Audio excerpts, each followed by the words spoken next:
Different names of a monocyte. अब monocyte क्या है? मोनोसाइट एक तरीके की WBC है।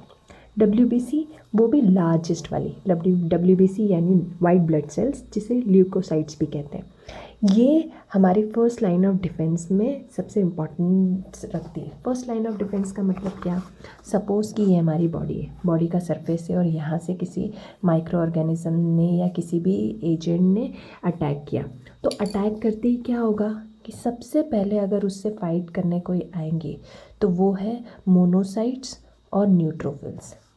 ये दोनों ही सबसे पहले आते हैं, इसीलिए कहते हैं कि ये हमारे फर्स्ट लाइन ऑफ डिफेंस में हेल्पफुल है। अब मोनोसाइट को अलग अलग नाम से जानते हैं। कैसे? अगर ये बोन मैरो के अंदर है तो उसे हम कहते हैं मोनोब्लास्ट। अगर ये ब्लड में आ जाती है, जब ब्लड वेसल में होती है तो ब्लड वेसल के अंदर इसे कहते हैं मोनोसाइट। फिर अगर ये ब्लड वेसल से बाहर आ जाती है, सपोज़ कि बोला ना फर्स्ट लाइन ऑफ डिफेंस है, यानी तो फाइट करने उसे ब्लड वेसल के बाहर तो आना ही पड़ेगा।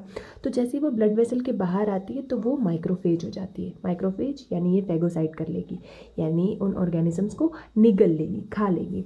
फिर लास्ट में अगर इसका एक्टिवेशन हो जाता है इन द सेंस कि उसे ब्लड वेसल से बाहर ले आए हैं और फिर उसको एक्टिवेट किया है, क्योंकि अब ग्रैनुलोमा बनाना है। ग्रैनुलोमा क्या होता है? ये जब आप क्रॉनिक इन्फ्लामेशन पढ़ोगे तो उसमें पता चलेगा कि ग्रैनुलोमा बन जाता है बॉडी के अंदर। तो उसकी सेकेंड वाली जो लेयर होती है ना, उसके लिए माइक्रोफेज मॉडिफाई हो जाते हैं। मतलब जैसे पोकेमॉन्स नहीं होते थे कि वो एक फॉर्म से दूसरे फॉर्म में चेंज हो जाते थे, वैसे मैक्रोफेज से एपिथेलॉइड सेल्स में चेंज हो जाते हैं। इनकी फैगोसाइट करने वाली पावर थोड़ी कम हो जाती है, बट इनका साइज़ ज़रूर बढ़ जाता है। Thanks for watching.